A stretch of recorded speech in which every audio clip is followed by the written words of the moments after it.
हमारे चैनल से जुड़ने के लिए YouTube पर रियाज एजेंसी को अभी सब्सक्राइब करें और साथ में बेल आइकन को दबाना ना भूलें। जा रहे हो एक खाना काबा के मुतवल्ली, अगर तुमने ये काम कर दिया तो फिर हर बाप को अपना बेटा कुर्बान करना पड़ेगा।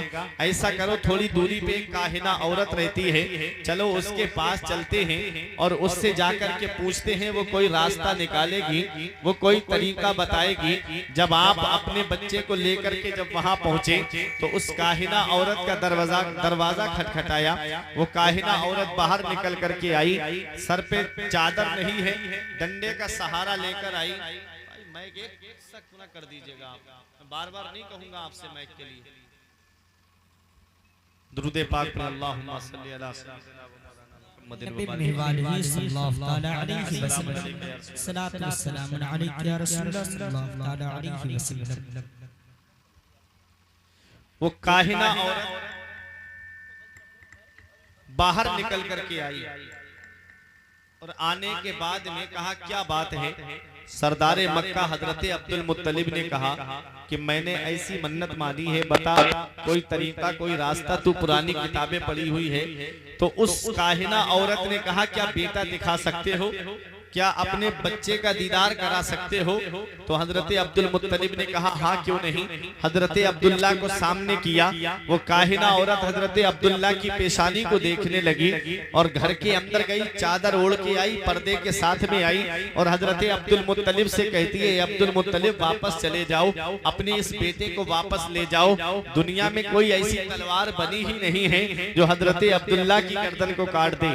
आपने कहा, कैसे कह सकती है ये बात? तो उस काहिना औरत ने कहा, मैंने पुरानी किताबों में पढ़ा है कि आखिरी पैगंबर जो इस दुनिया में तशरीफ लाएगा उसका नूर हजरत अब्दुल्ला की पेशानी में जगमगा रहा है, हजरत अब्दुल्ला की पेशानी में जगमगा रहा है।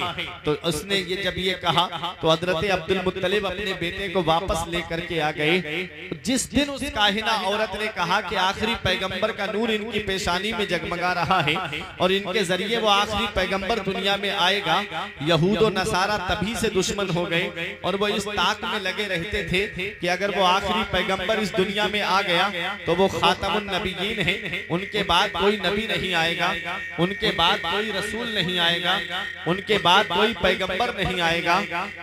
उसी दिन से यहूद और नसारा दुश्मन बन गए। उन्होंने सोचा किसी तरीके से हजरत अब्दुल्ला को कत्ल कर दो, न रहेगा बांस, न बजेगी बांसुरी, न अब्दुल्ला होंगे और न वो आखिरी पैगंबर इस दुनिया में तशरीफ लाएगा।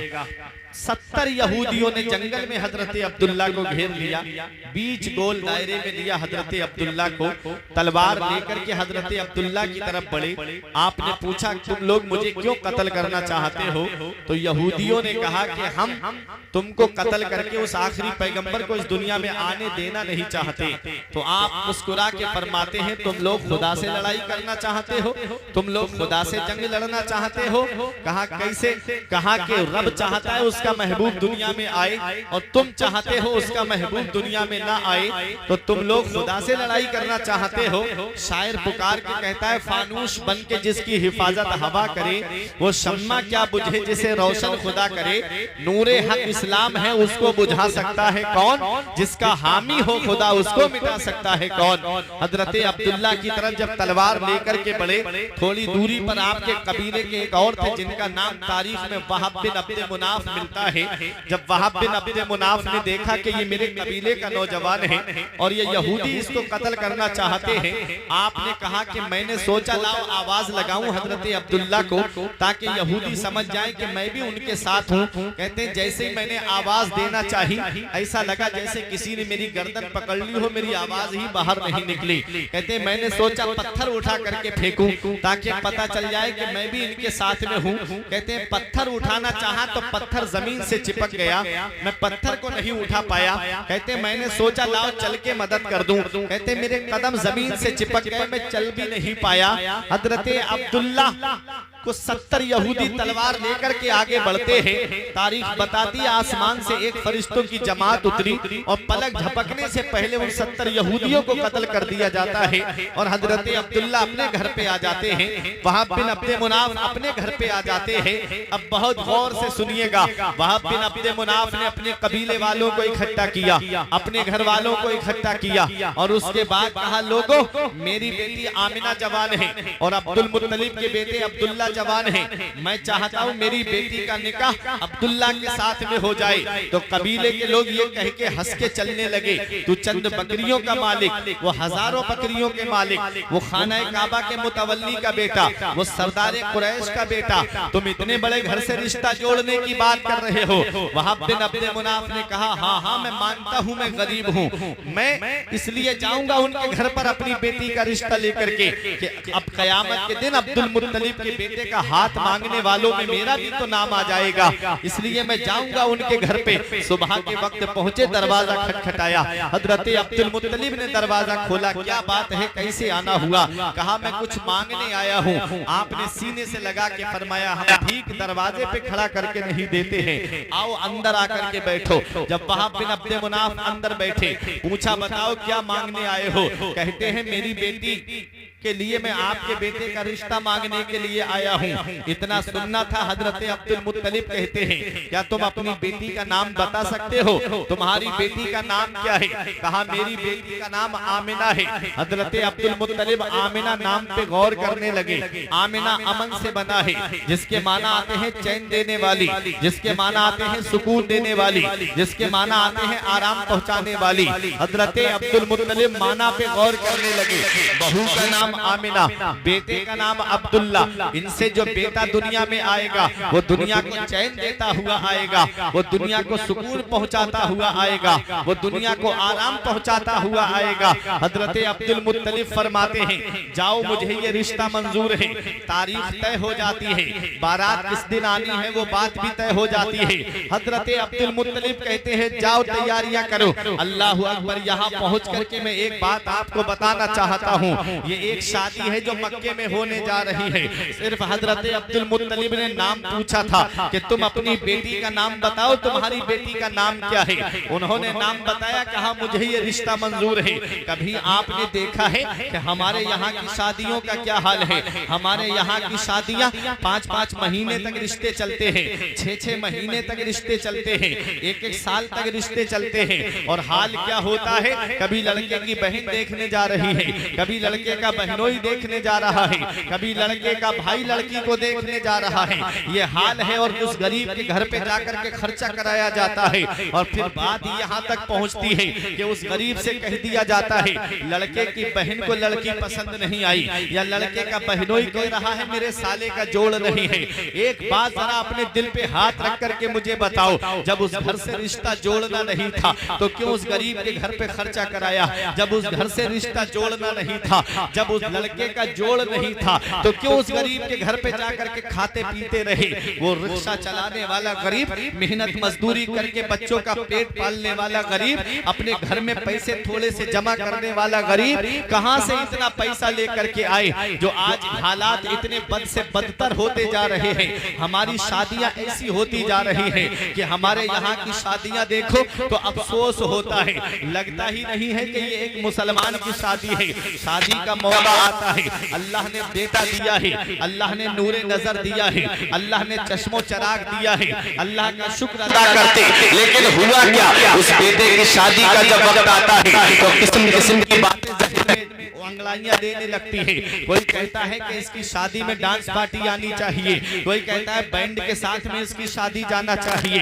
एक बात जरा मुझे ये बताओ, शादी हमको इस तरीके पे करनी चाहिए कि हमारा रब हमसे राजी हो जाए, हमारे रसूल हमसे राजी हो जाए। हम दुनिया में हमेशा रहने के लिए नहीं आए हैं, हम दुनिया में चंद दिन के लिए आए हैं। ए मेरे प्यारे मुसलमानों, इस दुनिया में कोई हमेशा रहने के लिए नहीं आया है। चंद साल की उम्र पाकर के हमें ये दुनिया छोड़ करके जाना है। अरे जब दुनिया छोड़ कर ही जाना है तो क्यों ना जिंदगी इस हाल में गुजार के जाएं कि हमारा रब हमसे राजी हो, हमारे रसूल हमसे राजी हो। और इधर जनाजा उठे, उधर मोहल्ले के लोग ये कह दें लहिद में इश्क रुखे शह का दाग लेके चले, लहिद में इश्क रुखे शह का दाग लेके चले, अंधेरी रात सुनी थी चराग लेके चले।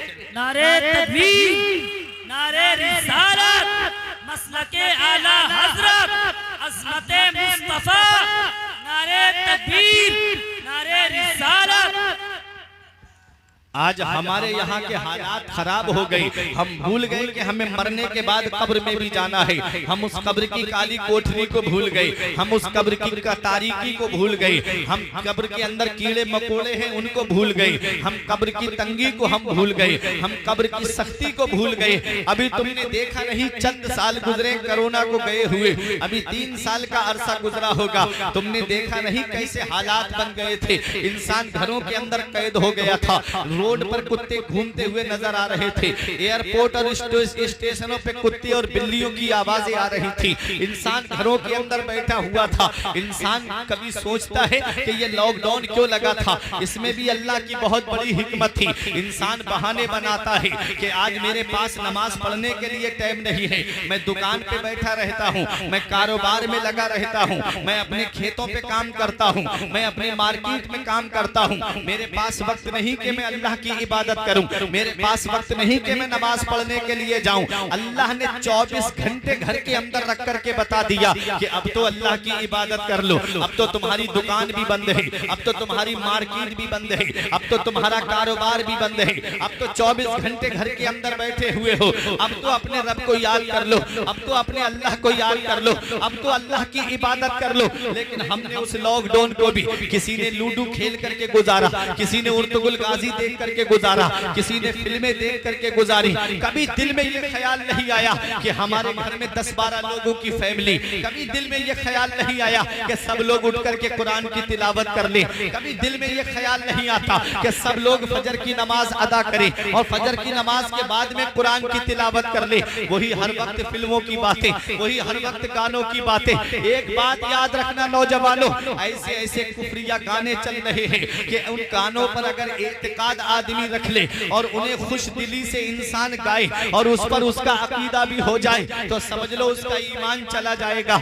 ऐसे ऐसे कुफरिया गाने चल रहे हैं। कभी दिल में ये ख्याल आया, गाने ब्लूटूथ कान में लगी हुई है, ईयरफोन कान में लगी हुई है, गाने सुन करके शाम को सो रहे हो, फिल्में देख करके शाम को सो रहे हो। अरे गाने सुन करके सो गए और आंख कब्र में जा करके खुली तो कौन है जो हमारे काम आएगा? फिल्में देख करके सो रहे हो और आंख कब्र में जाकर के खुली तो कौन है जो हमारी मदद करेगा?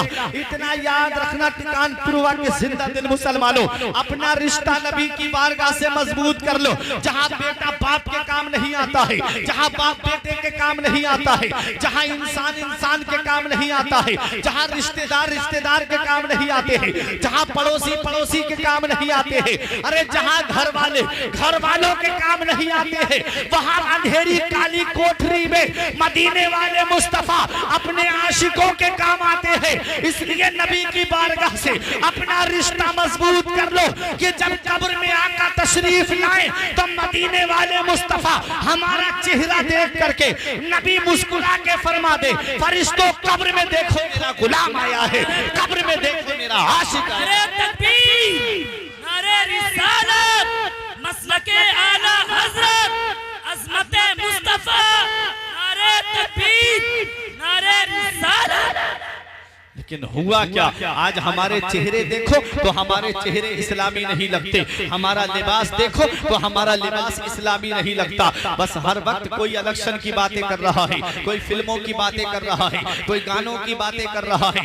ये हमारे शबो रोज गुजर रहे हैं। चौराहों पे लोग बैठ करके कोई आलिमों की बुराई, कोई हाफिजों की बुराई, कोई तलबा की बुराई, कोई मस्जिद के अंदर पार्टी बंदी, कोई मदरसे के अंदर पार्टी बंदी। बस हर वक्त हमारा जहन इसी में गुजरता चला जा रहा है। हम भूल गए कि मरने के बाद कब्र में भी हमें जाना है। हम भूल गए मरने के बाद हमें कब्र में भी पहुंचना है। उस कब्र की हमने क्या तैयारी की है? तुम क्या समझते हो एक मर्तबा जलसे में आ गए और हाथ उठा के तुमने नारा लगा दिया तो तुम्हें जन्नत मिल जाएगी? जन्नत मिलना इतना आसान नहीं है जितना आज हमने सोच रखा है। अगर जन्नत मिलना इतना आसान होता तो अपने वक्त के उस्मान गनी को देखो, जिनके लिए नबी ने दुनिया में जन्नती होने की खुशखबरी सुनाई, जो अशरा मुबशरा में से है, जिन्हें नबी ने दुनिया में जन्नती होने की बशारत दी, वो हजरत उस्मान गनी, जिनको जुल्नूरैन कहा जाता है।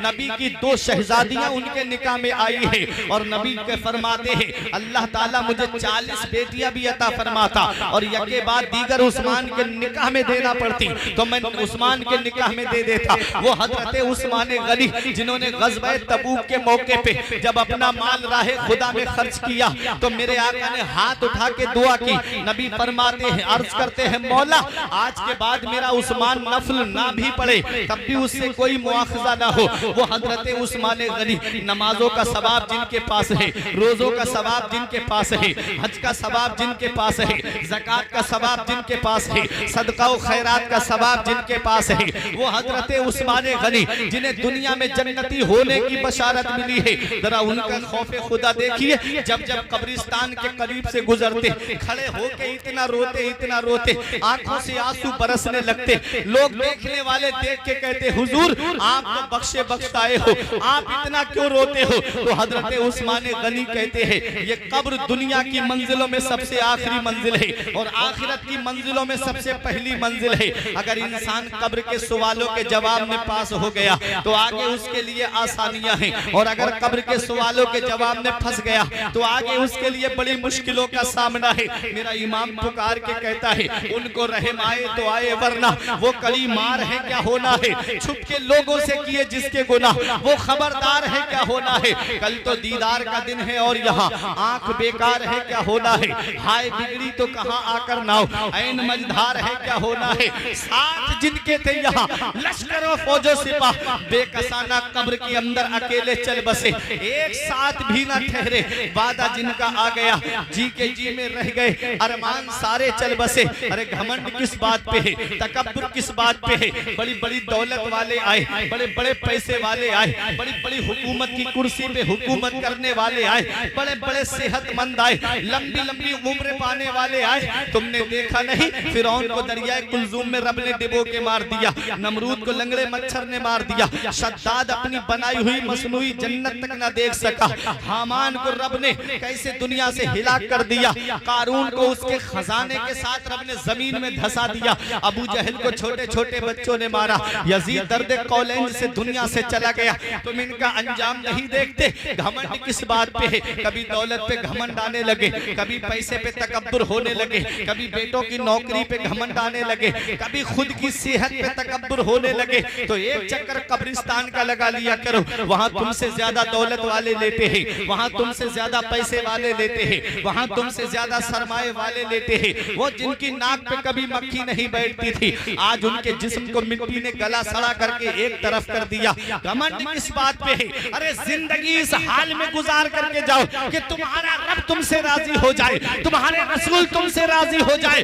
जुआ खेल के दुनिया से मत जाना, जिना करके दुनिया से मत जाना, चोरी करके दुनिया से मत जाना, शराबे पी के दुनिया से मत जाना, अय्याशियां करके दुनिया से मत जाना। क्योंकि जो जिना करके दुनिया से जाता है उसका नाम मिटा दिया जाता है, जो चोरी करके दुनिया से जाता है उसका नाम खत्म कर दिया जाता है, जो अय्याशी करके दुनिया से जाता है उसका नाम मिटा दिया जाता है, और जो नमाजें पढ़ के दुनिया से जाता है लोग उसे याद करते हैं, जो रोजे रख के दुनिया से जाता है लोग उसे याद करते हैं। अरे जो अच्छे काम करके दुनिया से जाता है लोग उसे याद करते हैं। इमाम गजाली फरमाते हैं इंसान मरने के बाद कब्र में चला जाता है और अच्छा इंसान लोगों के दिलों में चला जाता है, फिर लोग उसे याद करते हैं, अपनी गुफ्तगू में याद करते हैं, अपनी बातों में याद करते हैं, अपनी महफिलों में याद करते हैं। अच्छे इंसान को हर इंसान याद करता है। इस हाल में दुनिया से जाना कि इधर जनाजा उठे, उधर मोहल्ले के लोग ये कहें पांचों वक्त की नमाज पढ़ने वाले का जनाजा जा रहा है,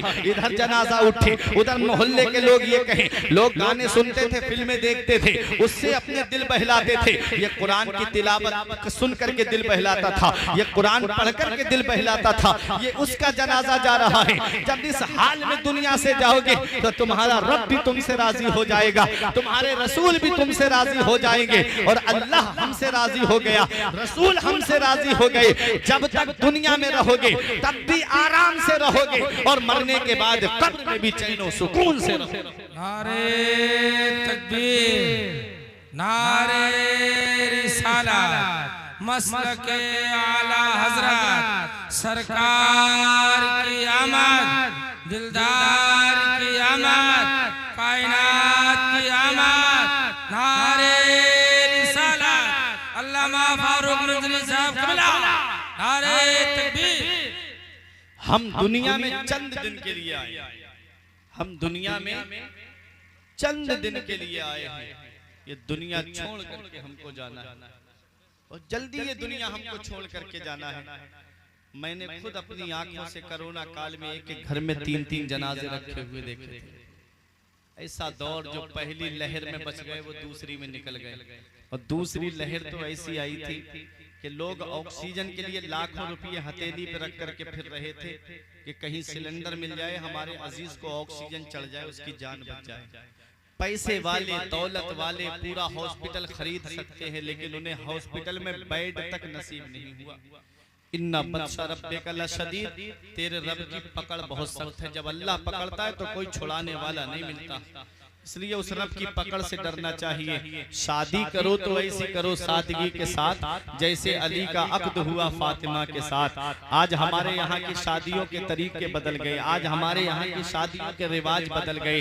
आज हमारे यहाँ की शादी देखी जाए तो सुन्नत तरीके पे शादी नहीं होती। हमारे यहाँ की शादियाँ 8-8 दिन से घरों में ढोल बजने शुरू हो जाते हैं। शादी कार्ड छपवाएंगे तो लिखवाएंगे शादी मुबारक। मुबारक के माना पे कभी गौर किया? बारका युबारिको, बरकत से बना मुबारक, जिसके माना आते हैं बरकत वाली शादी।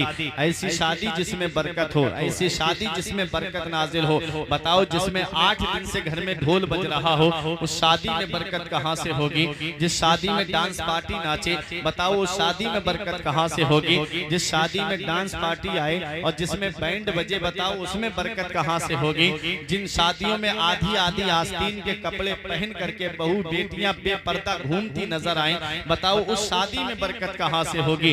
ये हाल आज हमारे यहाँ की शादियों का हो गया है। शादी इस हाल में करो कि तुमसे तुम्हारा रसूल राजी हो जाए, तुमसे तुम्हारा खुदा राजी हो जाए। अरे शादी करो तो ऐसी करो सादगी के साथ, जैसे अली का अक्द हुआ फातिमा के साथ। मेरे आका दोनों आलम के मालिक व मुख्तार हैं। आका चाहते तो अपनी बेटी फातिमा का निकाह सबसे बड़े घराने में कर देते, सबसे अमीर घराने में कर देते। मेरे आका ने अपनी बेटी फातिमा का निकाह उनके साथ में किया, मौला अली शेर खुदा के साथ, जिनके पास रहने के लिए मकान तक नहीं था। वो अली शेर खुदा जो सिर्फ एक जोड़ लिबास पहने हुए थे, उसमें भी पेबंद लगे हुए थे, उनके साथ निकाह किया मेरे नबी ने अपनी लाडली बेटी का। और फरमाया, मेरी बेटी फातिमा, मैंने तेरा निकाह जिसके साथ किया है वो मेरे खानदान में सबसे बेहतर है।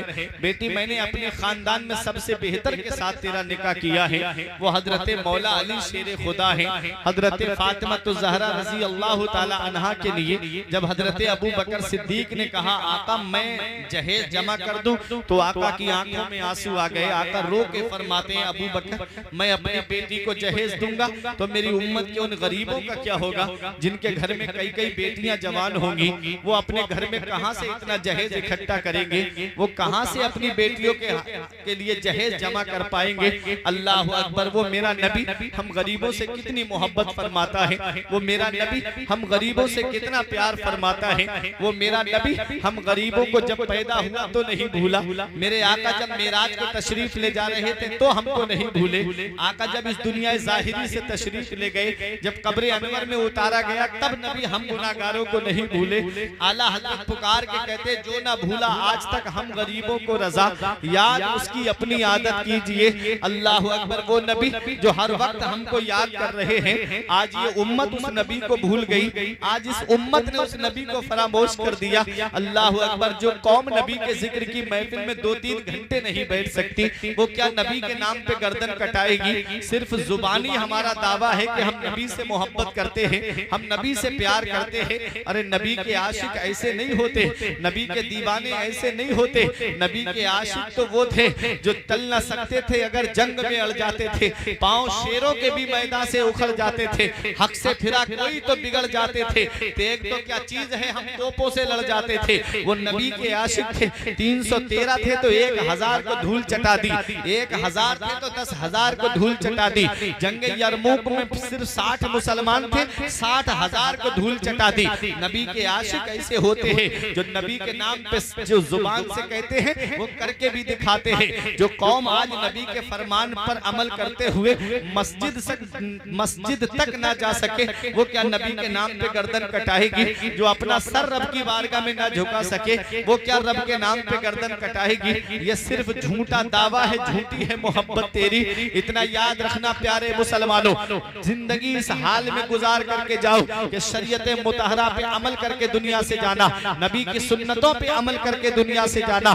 बड़ी तेजी के साथ पैगाम दे करके मैं रुखसत होना चाहता हूँ। मेरे आका हुजूर सल्लल्लाहु अलैहि वसल्लम को गरीबों से कितनी मोहब्बत है। आका फरमाते हैं, अबू बकर अगर मैं अपनी बेटी को जहेज दूंगा तो मेरी उम्मत के उन गरीबों का क्या होगा जिनके घर में कई कई बेटियां जवान होंगी? वो अपनी बेटियों को कहां से इतना जहेज जमा करेंगे? अल्लाह अकबर। आज हालात इतने बढ़ते चले गए, आज कई लाख के हिसाब से मुस्लिम बेटियां मुर्तद्दा हो गई। आए दिन मोबाइलों में आप खबरें नहीं देखते? कभी व्हाट्सएप पे खबर, कभी यूट्यूब पे खबर, कभी फेसबुक पे खबर कि फला इलाके की मुस्लिम बेटी ने इस्लाम धर्म छोड़ दिया, फला इलाके की मुस्लिम बेटी जो इस्लाम धर्म छोड़ करके मुर्तद्दा हो गई। ये आए दिन खबरें नहीं देखते? कभी हमारी आंखों में आंसू नहीं आते ये खबरें देख करके? कभी हमारा दिल नहीं लरसता ये खबरें देख करके?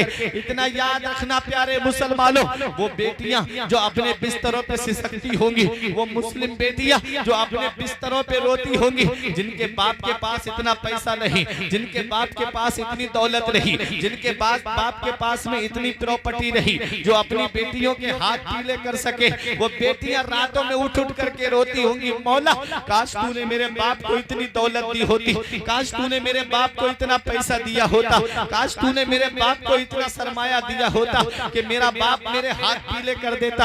अल्लाह अकबर। क्या नबी उनकी सिसकियां नहीं सुनते होंगे? क्या नबी उनका रोना नहीं सुनते होंगे? अरे मेरा नबी तो वो है जब जंगे बदर के मौके पे 70 काफिरों को गिरफ्तार करके लाया गया, उसमें मेरे नबी के सगे चचा हजरत अब्बास भी थे। कोई मुसलमानों की जेल नहीं थी जिसमें उन कैदियों को डाल दिया जाता, तमाम कैदियों को मस्जिद नबवी के सहन में लिटा दिया गया। उनके बंद बंधे हुए थे, किसी के हाथ बंधे हुए थे, किसी के हाथ पीछे को बंधे हुए थे, किसी के हाथ गर्दन पे बंधे हुए थे। उनके बंद कसके बंधे होने की वजह से जब रात में जब उनके कराहने की आवाज बुलंद हुई, मेरे नबी आराम के लिए लेटे, मेरे नबी थोड़ी सी देर आराम के लिए लेटे। जब उनके कराहने की आवाज नबी के कानों में पहुंची तो मेरा नबी बेदार हो गया।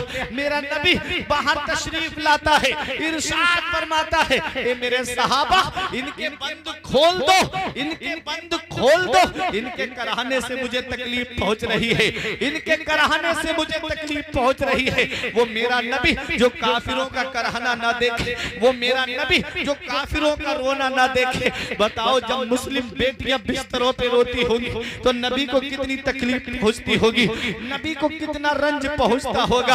आज ये उम्मत भूल गई कि हमें अपने नबी के फरमान पे अमल करना है। शादी इस हाल में करो, अल्लाह ने बेटा दिया है, उसकी शादी सुन्नत तरीके पे करो। अल्लाह ने नूरे नजर दिया है, उसकी शादी सुन्नत तरीके पे करो। आजकल इंटरनेशनल भिखारी चल रहे हैं, अल्लाह ने बेटा दिया है, ऐसा लगता है जैसे कुदरती भीख मांगने का परमिट मिल गया हो। उसके जहेज के नाम पे कैश मांगा जा रहा है, कभी मंगनी के नाम पे कैश मांगा जा रहा है, कभी दिखनौर के नाम पे कैश मांगा जा रहा है कि लड़के की माँ को कानों में जेवर चाहिए, बहनों को पैरों में जेवर चाहिए, लड़के के भाइयों को मोबाइल चाहिए, लड़के के वालिद को स्कूटी मंगनी में चाहिए, लड़के के बहनोई को मोबाइल चाहिए। अरे खुद की मेहनत की कमाई से वो घर में टूटी साइकिल जमा ना कर सका, लेकिन बेटे की शादी करने जब खड़ा हो रहा है तो मेरे बेटे को कार चाहिए, मेरे बेटे को मोटरसाइकिल चाहिए। ये हालात आज हमारे बनते हुए चले जा रहे हैं। अगर कोई इंसान अपनी बेटी की शादी करने के लिए कर्ज कर भी लेता है, प्रॉपर्टी बेच के शादी कर भी देता है, तो एक बेटी की शादी में इतना कर्जा हो जा रहा है कि बाकी बेटियों के बालों में चांदी उतर आ रही है, बाकी बेटियों के बाल सफेद पड़ते जा रहे हैं। अल्लाह अकबर। इतना याद रखना, बंदे के देने से कुछ नहीं होता है, रब देता है तब घर में पूरा होता है। कोई इंसान किसी इंसान को क्या देता है, कोई इंसान किसी इंसान को क्या देता है? अरे आदमी सिर्फ वसीला है, खुदा देता है। आदमी सिर्फ वसीला है, खुदा देता है। दौलत देने वाली जात अल्लाह की है, पैसा देने वाली जात अल्लाह की है, सरमाया देने वाली जात अल्लाह की है, रुपया देने वाली जात अल्लाह की है। वो राज़िक है, गिज़ा कीड़ों को देता है वो पत्थर में। वो राज़िक है, गिज़ा कीड़ों को देता है वो पत्थर में। भटकता फिरता है इंसान को रोजी के चक्कर में, उड़ाने भर हवाओं में या लगा गोते समंदर में, मिलेगा बस वही जितना के लिखा है मुकद्दर। जितना अल्लाह ने तकदीर में लिखा है उतना ही मिलेगा। चाहे भीख मांग के ले लो, चाहे रब की रजा पे राजी होकर के ले लो। तो बेटों की शादी सुन्नत तरीके पे करो, बेटों की शादी इस तरह से करो कि तुम्हारा रब तुमसे राजी हो, तुम्हारे रसूल तुमसे राजी हो। एक शादी हमारे यहाँ है और एक शादी वो है जो मक्के में होने जा रही है। मेरे नबी के वालिद की शादी होती है, मेरे नबी के वालिद का निकाह होता है। अल्लाह अकबर। हजरत आमिना रुखसत होकर के आती हैं और अपने वालिद के घर 3 दिन के बाद पहुँचती हैं। जब तीसरे दिन आप पहुँची तो अपने वालिद के गले लग कर के रोने लगी। जब अपने वालिद के गले लग कर के रोई, बाप ने पूछा बेटी क्या बात है, क्या परेशानी कुछ है? बेटी ने कहा अब्बा कोई परेशानी नहीं। कहा बेटी फिर रोती क्यों है? हजरत आमिना का जवाब सुनो और अपना ईमान ताजा कर लो। हजरत आमिना कहती है अब्बा जब तक मेरा निकाह नहीं हुआ था, जब मैं घर से बाहर निकलती तो न कोई पत्थर मुझे सलाम करता, न कोई दरख्त मुझे सलाम करता। आज जब मैं अपने घर से निकली हूँ तो रास्ते में जो भी पहाड़ी पड़ती वो मुझे सलाम करती, जो भी दरख्त पड़ता वो मुझे सलाम करता। अल्लाह अकबर। हजरत अब्दुल्ला की पेशानी में जो मेरे नबी का नूर जगमगा रहा था वो हजरत आमिना के शिकम मुबारक में आ गया। हजरत आमिना जिस गली से गुजर जाए वो गली खुशबू से महक जाए। हजरत आमिना जिस पहाड़ी के करीब से गुजरे उन पहाड़ियों से सलाम की आवाज आए। जो दरख्त करीब से आप गुजरे दरख्त के, दरख्त ऊपर हो नीचे आ जाए और हजरत आमिना को सलाम करे। मेरा इमाम पुकार के कहता है अपने मौला की है बस शान अजीम, जानवर भी करे जिनकी ताजीम, संग करते हैं अदब से तस्लीम, पेड़ सजदे में गिरा करते हैं। नारे तकबीर, नारे रिसालत, अज़मते मुस्तफा, नारे तकबीर, नारे रिसालत। वो नूरे मुस्तफा हजरत आमिना के शिकम मुबारक में परवान चल रहा है। इधर हजरत अब्दुल्ला को हजरत अब्दुल मुत्तलिब मुल्क के शाम भेजते हैं, जा मेरे बेटे जाकर के कुछ सामान खरीद करके ला। जब हमारा बेटा दुनिया में आएगा तो एक बड़ी दावत का एहतिमाम और इंतजाम और इंतजाम करेंगे। हजरत अब्दुल्ला आए। वापसी पर हजरत अब्दुल्ला की तबीयत खराब हो गई। यसरिब में आप बीमार हो गए, मदीना मुनव्वरा में उधर आपका इंतकाल हो जाता है। इधर काफिला चला आता है। हजरत अब्दुल मुत्तलिब ने काफिले वालों से पूछा मेरा बेटा अब्दुल्ला नहीं आया? कहा उनको हम यसरिब में छोड़कर आए हैं। आपने अपने बड़े बेटे हारिस को भेजा, जा बेटा अपने भाई अब्दुल्ला को लेकर के आ। जब हारिस पहुंचे तो पता चला कि हजरत अब्दुल्ला का विसाल हो चुका है। अब हजरत अब्दुल्ला इस दुनिया में नहीं है। आप रोते हुए मक्के में दाखिल हुए। हजरत अब्दुल मुत्तलिब ने पूछा क्या मेरा बेटा अब्दुल्ला नहीं आया? हारिस ने रोते हुए कहा अब उनका इंतकाल हो चुका है, अब वो इस दुनिया में नहीं रहे। अल्लाह अकबर। जरा सोचो तो सही। हजरत अब्दुल मुत्तलिब ने जब ये सुना आंखों में आंसू आ गए। सोचने लगे, कहने लगे उस बहू से जाकर के क्या कहूं जो अपने सुहाग का इंतजार कर रही है। उस बहू से जाकर के कैसे कहूं जो अपने शौहर का इंतजार कर रही है। हिम्मत बांध के घर के अंदर गए। हजरत आमिना ने पूछा अब्बा क्या मेरे शौहर अब्दुल्ला नहीं आए? हजरत अब्दुल मुत्तलिब ने सर पे हाथ रख करके कहा बेटी सब्र से काम लो। हजरत अब्दुल्ला का विसाल हो चुका है। इतना सुनना था, हजरत आमिना सर पकड़ करके बैठ गई, कहती है मौला अभी मेरा बेटा दुनिया में आया नहीं, तूने उसके वालिद का साया पहले ही उठा लिया।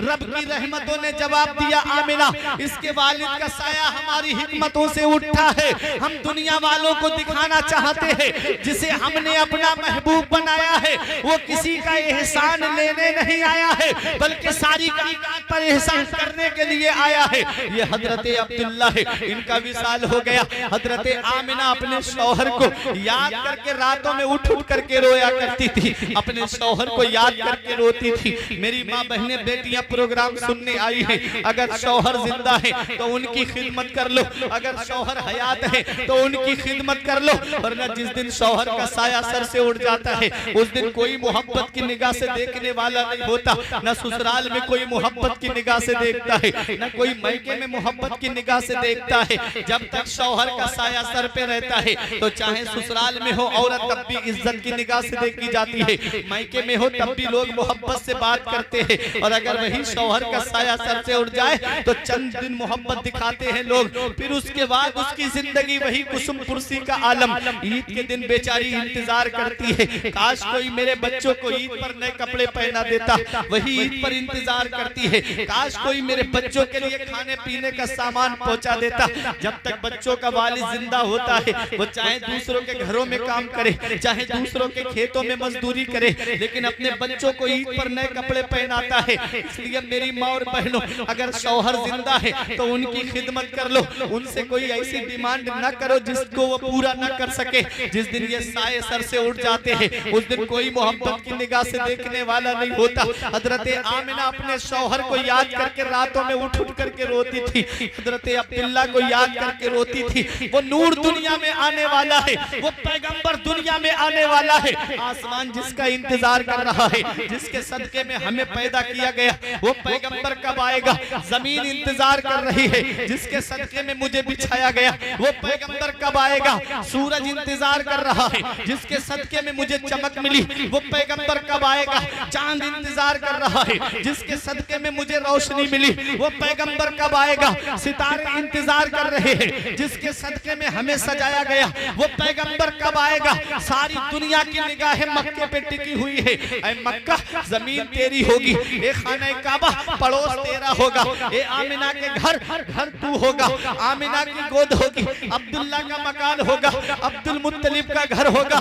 ऐ मक्का तेरी सरजमीन पे वो पैगंबर आएगा, वो रसूल आएगा, वो नबी आएगा। सारी दुनिया मुंतजिर है, जिसके सदके में कायनात पैदा की गई, वो पैगंबर कब आएगा।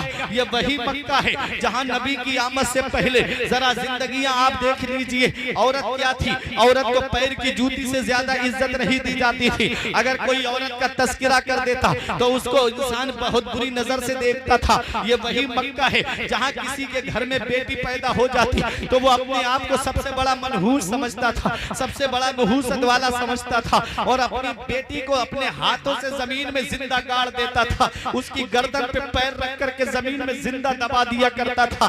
कोई अपनी बेटी को कुएं में फेंक आता था। ये वही मक्का है जहां भाई अपनी बहन को अपने हाथों से जिबा कर देता, भाई अपनी बहन का मर्डर अपने हाथों से कर देता, ताकि मैं किसी का साला न कहलाऊं और कोई मेरा बहनोई न कहलाए। ये वही मक्का है जहां पर अगर किसी औरत का शौहर मर जाता तो वो औरत अपने बेटों की विरासत में आ जाती, बेटा उस माँ को ले जा करके बाजार में बेच आता था। ये हाल हो चुका था औरतों के साथ। बेटियां जमीन में जिंदा गाड़ी जा रही थी, बहनों को भाई अपने हाथों से जिबा कर रहे थे, माओ को बेटे अपने बाजारों में बेच करके आ रहे थे। ये हाल हो चुका था। एक सहाबी है जिनका नाम हजरत दहिया कल्बी है। जब उन्होंने इस्लाम कबूल किया, नबी ने फरमाया इस्लाम कबूल कर लिया है, तो वो सहाबी रोने लगे, कहते या रसूल अल्लाह, क्या अल्लाह मेरे गुनाह माफ फरमा देगा, क्या अल्लाह मेरी खताएं माफ फरमा देगा। मेरे नबी ने फरमाया क्या गुनाह है तुम्हारा। कहते आका मैं जिस कबीले का सरदार हूँ, मेरे अंडर मेरी सरपरस्ती में 70 घर आते हैं। मैंने अपने इन हाथों से 70 लड़कियों को जमीन में जिंदा गाड़ दिया है। क्या अल्लाह मेरा ये गुनाह माफ फरमा देगा? मेरे नबी करीम सल्लल्लाहु अलैहि वसल्लम ने इरशाद फरमाया, जब तुमने एक मर्तबा कलमा शरीफ पढ़ा तो अल्लाह ने अय्यामे कुफ्र के तुम्हारे सारे गुनाह माफ फरमा दिए। दहिया कल्बी अब और रोने लगे। नबी ने फरमाया, अब क्यों रोते हो? कहते या रसूल अल्लाह, एक बात मैं आज तक नहीं भूला। नबी ने फरमाया, कौन सी बात? कहते या रसूल अल्लाह, जब मैं तिजारत के लिए जा रहा था, अपनी बीबी को हामिला छोड़ करके गया। मैंने कहा, ए मेरी बीबी,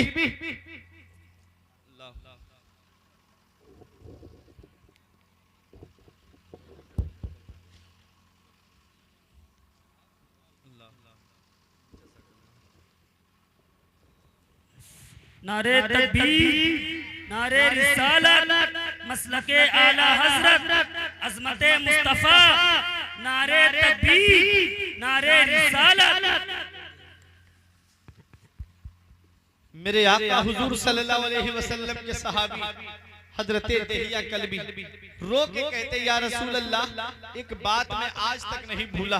नबी ने फरमाया, क्या? कहते हैं, आका मैं तिजारत के लिए जा रहा था, अपनी बीवी को हामिला छोड़ करके गया। मैंने कहा, ये मेरी शरीके हयात, लड़का पैदा हो तो मिठाई बांटना, बेटा पैदा हो तो खुशी का इजहार करना, और अगर बेटी पैदा हो तो गला दबा करके मार देना। अल्लाह अकबर। ये इतना कहा और कहते मैं चला गया। कई साल के बाद वापस आया तो मैंने जब दरवाजा खटखटाया तो फूल सी बच्ची ने दरवाजा खोला। आपकी बात समझ में आ रही है तो जरा मोहब्बत से कह दो सुभान अल्लाह। दहिया कल्बी कहते, आका मैंने दरवाजा खटखटाया तो मेरी फूल सी बच्ची ने दरवाजा खोला। मैंने पूछा, मनंते तू कौन है? वो बच्ची कहती है, मैं इस घर के मालिक की बेटी हूँ। वो बच्ची मुझसे पूछती है, आप कौन है? मैंने कहा, मैं इस घर का मालिक हूँ। कहते वो बच्ची मेरे कदमों से लिपट गई। अब्बा आप कहाँ चले गए थे? मैं आपका कब से इंतजार कर रही थी। मैं अपनी अम्मी से पूछती, अम्मी मेरे अब्बू कब आएंगे? तो मेरी अम्मी कहती, बेटी बहुत जल्द आने वाले हैं। कहते हैं मेरी बच्ची मुझे देख करके मेरे कदमों से लिपट करके रोने लगी। अब्बा बहुत देर कर दी आपने आते आते। कहते मैं बच्ची को लेकर अंदर गया। मैंने अपनी बीवी से पूछा, ये किसकी बेटी है? तो मेरी बीवी ने कहा, मेरा शौहर, इसका चेहरा देखो तुमसे मिलता है, इसके रुखसार देखो तुमसे मिलते हैं, इसकी जुल्फे देखो तुमसे मिलती है। मेरे शौहर, ये तुम्हारी बेटी है। कहते मैंने कहा कि तुझे मेरी नसीहत याद नहीं थी? मैंने कहा कि लड़का पैदा हो तो मिठाई बांटना, बेटा पैदा हो तो खुशी का इजहार करना, और बेटी पैदा हो तो गला दबा करके मार देना। वो कहती है, मेरे शौहर, जब मेरी बेटी पैदा हुई मेरे बराबर में ला करके लिटाई गई तो मैंने देखा बेटी है, मैं इसका गला दबाना चाह रही थी। मेरी ममता ने मुझे झंझोड़ करके कहा, खबरदार अगर तूने इसका गला दबा दिया तो कयामत तक के लिए बेटियों का भरोसा माँ की ममता से उठ जाएगा। खबरदार इसका गला मत दबाना। मेरे शौहर, माँ की नजर में क्या लड़का और क्या लड़की दोनों बराबर होते हैं। अल्लाह अकबर। किसी को खुशी हो या ना हो लड़की के आने पर, लेकिन उसकी माँ को खुशी जरूर होती है। और इतना याद रखना टिकानपुरवा के जिंदा दिल मुसलमानों, जिस घर में बेटी पैदा होती है उस घर में अल्लाह की रहमतें नाजिल होती है। अरे जिस घर में बेटी आती है उस घर में अल्लाह की रहमत के फरिश्ते अपने नूरानी परों से उस घर को ढांप लेते हैं। हफ़्फ़त हुमुल मलाइका, फरिश्ते उस घर को ढांप लेते हैं और कहते हैं, सलामुन अलैकुम, ऐ घर वालों तुम पर अल्लाह का सलाम हो और तुम्हारे घर में बेटी का आना मुबारक हो। अरे पता चला जिस घर में बेटी पैदा होती है उस घर में अल्लाह की रहमतें नाजिल होती है। जिस घर में बेटी आती है उस घर में अल्लाह की बरकतें नाजिल होती है। बेटियां सबके मुकद्दर में कहाँ होती है? बेटियां सबके मुकद्दर में कहाँ होती है? जिनसे राजी है खुदा उनके यहाँ। नारे तकबीर, नारे तकबीर, नारे रिसालत, नारे रिसालत।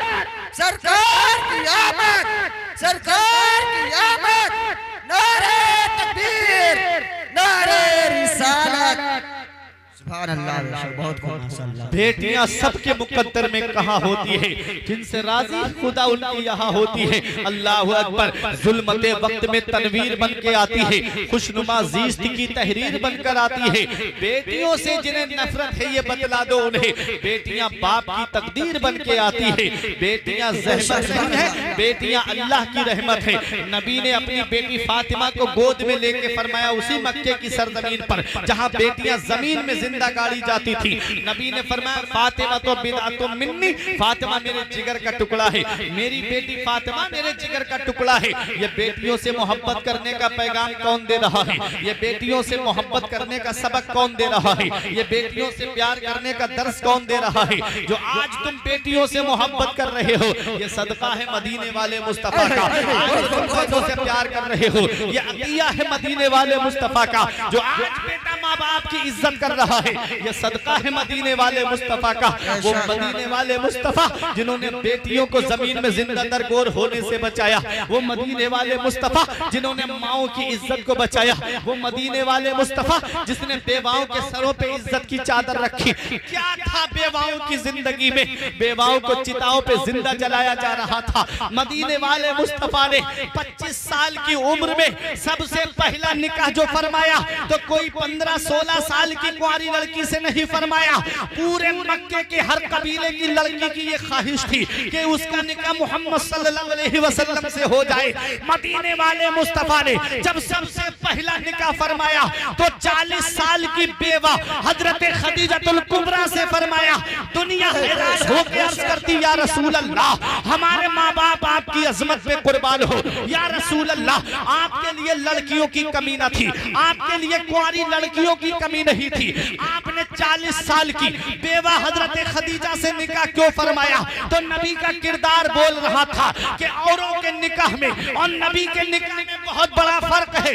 और निकाह करते हैं नफसानी ख्वाहिशात की लज्जत के लिए, और नबी ने निकाह फरमाया है बेवाओं की इज्जत के लिए। सुभान अल्लाह, माशाअल्लाह, बहुत सुभान अल्लाह। आज अगर कोई बेवा हुकूमत की कुर्सी पे बैठी हुई है तो वो ये ना समझे इसे ये जो हुकूमत की कुर्सी मिली है उसे इसके खानदान की वजह से मिली है या वोटरों की कसरत की वजह से मिली है। अरे उसे आज जो कुर्सी मिली है ये सदका है मदीने वाले मुस्तफा का, ये अतिया है मदीने वाले मुस्तफा का, ये सदका है दोनों आलम के मालिक व मुख्तार का। अगर वो बेवाओं को इज्जत ना देते तो क्या था, बेवाओं की जिंदगी में जिंदा चिताओं पे जलाया जा रहा था, उधर बच्चियों को जमीन में जिंदा गाड़ा जा रहा था। देहिया कल्बी कहते आका, मैं बेटी को लेके जंगल की तरफ जाने लगा। जब मैं जंगल में जा रहा था मेरे पैर में कांटे लग गए, खून निकलने लगा। मेरी बेटी ने मुझे देख के कहा, अब्बा कहाँ जा रहे हो? मैंने कहा बेटी दावत में बस थोड़ी दूर और। तब मेरी बेटी ने मुझसे कहा, बाबा बाप का लहू बहा के दावत नहीं खानी, बाप का खून बहा के दावत नहीं खानी, वापस चलो। कहते हैं मुझे फिर भी रहम नहीं आया। मैं जंगल में पहुंचा, गड्ढा खोदने लगा। मेरी बेटी छोटे छोटे हाथों से मिट्टी निकाल के बाहर कर रही थी। कहते मुझे फिर भी रहम नहीं आया। कहते हैं मेरी पेशानी पे पसीना आया, मेरी बेटी ने अपने हाथ से पसीने को साफ किया। कहते मुझे फिर भी रहम नहीं आया। मैंने अपनी बेटी को गड्ढे में खड़ा कर दिया। मेरी बेटी सोच रही थी आज उसका बाप उसके साथ खेल रहा है, उसे क्या पता उसका बाप उसे जमीन में जिंदा गाड़ने के लिए आया है। कहते जब मैंने मिट्टी डालना शुरू की तब मेरी बेटी पैरों तक दब गई। हाथ उठा के कहती है, बाबा पिंडलियां दर्द से फटी जा रही हैं, गोद में ले लो। बाबा पैरों में बहुत दर्द हो रहा है, गोद में ले लो। कहते मुझे फिर भी रहम नहीं आया। कहते मैं और मिट्टी डालने लगा। कहते मुझे मेरी बेटी कह रही थी, बाबा दर्द हो रहा है, गोद में ले लो। कहते मुझे फिर भी रहम नहीं आया। जब मेरी बेटी सीने तक दब गई तब मेरी बेटी ने आसमान की तरफ नजर उठा के देखा। कहती है, मौला जहां सारे दरवाजे बंद हो जाते हैं वहां तेरी रहमत का दरवाजा खुला होता है। ऐ मेरे परवरदिगार, आज मेरा बाप तो जालिम हो गया है, मेरा बाप मुझे जमीन में जिंदा गाड़ रहा है। ऐ मेरे परवरदिगार, मैंने अपने घर में सुना है तेरा आखिरी पैगंबर आएगा, तेरा आखिरी रसूल आएगा, तेरा नबी आएगा जो बेटियों को बचाता हुआ आएगा, जो बेटियों को जिंदा दरगोर होने से बचाएगा। कब आएगा जिंदगी देने वाला, कब आएगा बेटियों को बचाने वाला, कब आएगा बेटियों को जमीन में जिंदा दरगोर होने से बचाने वाला। उधर बेवाएं पुकार के कह रही थी कब आएगा बेवाओं के सर पे इज्जत की चादर रखने वाला। तो कानपुरवा की सरजमीन पे रहने वालों, ठीक 12 रबीउल नूर को खाना काबा के सामने हजरत अब्दुल मुत्तलिब के मकान से, हजरत आमिना की गोद से सुबह सादिक के वक्त में एक आवाज फिजा में गूंजती है, ऐ दफन होने वाली बेटियों अब परेशान मत हो, ऐ चिताओं पे जलने वाली बेवाओं अब परेशान मत हो, तुम्हें बचाने के लिए मोहम्मद रसूलुल्लाह।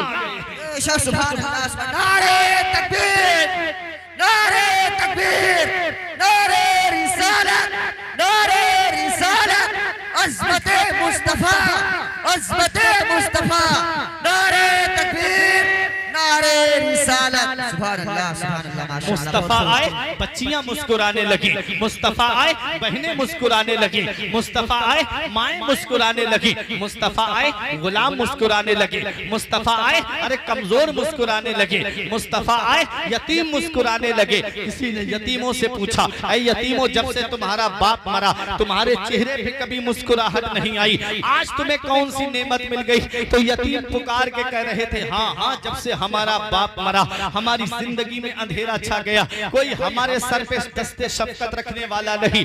आज आमिना की गोद में वो आया है जो दिल से बाप की जुदाई का गम मिटा देगा, जो सरों पे यतीमों के दस्ते शफकत रखेगा। बेवाएं कह रही थी बेवाओं के सरों पे इज्जत की चादर रखने वाला आ गया। कमजोर पुकार के कह रहे थे हमें सहारा देने वाला पैगंबर आ गया। गुलाम कह रहे थे हमें गुलामी से आजादी दिलाने वाला पैगंबर आ गया। हर तरफ खुशी का दौर दौरा था, हर तरफ खुशियां मनाई जा रही थी। उस साल परवरदिगारे आलम ने जहां जहां भी पैदाइश हुई हर जगह लड़के की पैदाइश होती है। क्यों लड़के की पैदाइश हुई? इसका मतलब ये है अगर किसी के यहाँ लड़की पैदा होती वो जमीन में उसको जिंदा गाड़ देता, रोने की आवाज आती उस घर से। परवरदिगारे आलम ने फरमाया साल जो भी बच्चे पैदा हो हर घर में लड़का पैदा हो। अल्लाह अकबर, ये रब का हुक्म था और हर घर में लड़के पैदा हुए। क्यों? इसलिए कि किसी घर से आज रोने की आवाज नहीं आनी चाहिए। आज मेरा महबूब आया है, हर घर से खुशियों की आवाजें आनी चाहिए। मुफ्ती आजम पुकार के कहते हैं रसूल उन्हीं का तो मुज्दा सुनाने आए हैं, रसूल उन्हीं का तो मुज्दा सुनाने आए हैं, उन्हीं के आने की खुशियां मनाने आए हैं। नसीब तेरा चमक उठा देख तो नूरी, अरब के चांद लहद के सराहने आए हैं। हर तरफ खुशी का दौर दौरा है, हर तरफ खुशियां मनाई जा रही है, हर तरफ खुशियों का दौर दौरा है। जिब्रील की खुशी का आलम न पूछिए। आदम अलैहिस्सलाम और अंबिया किराम आपस में एक दूसरे को मुबारकबाद दे रहे थे। जिब्रील 3 झंडे लेकर के आए, एक खाना काबा की छत पे गाड़ा, एक बैतुल मुकद्दस की छत पे गाड़ा, एक आपने हजरत आमिना के मकान की छत पे गाड़ा, और एक रिवायत में है कि एक खाना काबा की छत पे और एक मशरिक में और एक मगरिब में गाड़ करके खुशी का इजहार किया। झंडा कब लहराया जाता है? जब जंगों में आप देखते होंगे, जब जिस कौम जो जंग जीत जाती है जिस तरफ की फौज, वो अपनी फौज की तरफ से वो झंडा बुलंद करते हैं कि नहीं कि हम पता याब हो गए, हम जंग जीत गए। जिब्राइल अलैहिस्सलाम ने एक झंडा वहां गाड़ा जो दुनिया का आखिर है, और एक वहां गाड़ा जो दुनिया का इधर आखिर है, और एक बीचों बीच सेंटर जो खाना काबा है, पूरी दुनिया का बीचों बीच सेंटर खाना काबा। एक झंडा उस पर गाड़ करके लहरा करके ये बता दिया कि आपको पैगंबर आ गया है जिसकी हुकूमत मशरिक से लेकर के मगरिब तक, शिमाल से लेकर जुनूब तक, सारे जहान में जिस पैगंबर की हुकूमत होगी वो पैगंबर तशरीफ ला चुका है। सुभान अल्लाह, नारे तकबीर, नारे तकबीर, नारे रिसालत, नारे रिसालत। सरकार की आमद, सरकार की आमद, मक्के की आमद, मक्के की आमद। नारे तकबीर, नारे रिसालत। लेकिन अफसोस तब होता है, जब अफसोस का मकाम तब होता है जब इन झंडों को बिदअत बताया जाता है, जब सजावट को बिदअत बताया जाता है। अरे नबी करीम सल्लल्लाहु अलैहि वसल्लम के दीवानों, शादी का जब मौका आता है तो शादी से 1-2 दिन पहले सजावट होती है कि नहीं होती है? अरे इस बेटे की शादी का मौका आए, उस सजावट हो तो कोई एतराज नहीं होता। नबी की आमद पर गलियां सजा दी जाए तो एतराज के बौछार शुरू हो जाते हैं। समझ में नहीं आता ये नबी की मोहब्बत है या नबी से अदावत है। अरे आपने देखा होगा, अभी आपने पीएम साहब का हुक्म सुना था कि नहीं सुना था? हर घर तिरंगा, घर घर तिरंगा, हर घर की छत पे तिरंगा लहरा रहा था कि नहीं लहरा रहा था? तब किसी ने कोई हुक्म लगाया? तब किसी ने कुछ कहा? नहीं, कोई हुक्म नहीं लगाया गया। जहां नबी की आमद पे झंडा बुलंद किया, हुक्म लगने शुरू हो जाते हैं। इतना याद रखना प्यारे मुसलमानों, 26 जनवरी आती है, हम 26 जनवरी को यौम जमहूरिया मनाते हैं कि नहीं मनाते हैं? जब 15 अगस्त आती है, हमारा मुल्क आजाद हुआ, हमारा देश आजाद हुआ, हम देश की आजादी की खुशी मनाते हैं क्यों नहीं मनाते हैं? अरे सुनो, जब हम 15 अगस्त की खुशी मनाते हैं तो जिस दिन देश आजाद हुआ उस दिन की खुशी मनाते हो, जिस दिन सारी दुनिया आजाद हुई उस रबीउल अव्वल की खुशी क्यों नहीं मनाते? अल्लाह सुभान अल्लाह, बहुत खूब सुभान अल्लाह, बहुत माशाअल्लाह। हर चीज की दलीलें, हर चीज की दलील चाहिए। कुरान में दिखाओ, हदीस में दिखाओ, बहुत सारी बातें ऐसी है अगर सवाल कर लिया जाए तो उनका जवाब देना दुश्वार हो जाएगा। लेकिन इतना याद रखना, दो गिरोह है, नबी से मोहब्बत करने वाले, नबी से अदावत करने वाले। कोई दलील की जरूरत नहीं, कोई बहसो मुबाहिसा की जरूरत नहीं। जो नबी की आमद पर खुशी मनाते हैं, जो नबी की आमद पर खुशियों का इजहार करते हैं। देखो मक्के में खुशियां मनाई जा रही हैं। ऐसे आलम में जब इबलीस को ढूंढा गया तो मक्के में एक पहाड़ है जिसे बू कुबैस कहते हैं, वहां अपना सर मार रहा था। इबलीस के चेलों ने पूछा, यहाँ क्या कर रहे हो? कहता है, दूर हो जाओ मेरी नजरों से, तुम्हें पता नहीं मेरे मंसूबे को खाक में मिलाने वाला पैगंबर आ गया, मेरे निजाम को दरहम बरहम करने वाला रसूल आ गया। इधर हर तरफ खुशी मनाई जा रही है, उधर इबलीस पहाड़ी में सर मार करके रो रहा है। तो अब लड़ने की जरूरत नहीं, झगड़ने की जरूरत नहीं। जो नबी की आमद पर खुशियां मनाते हैं वो फरिश्तों की सुन्नत अदा करते हैं, नबियों की सुन्नत अदा करते हैं। और नबी की आमद पर जिनके चेहरे बिगड़ जाते हैं वो इब्लीस के तरीके पे चलते हैं।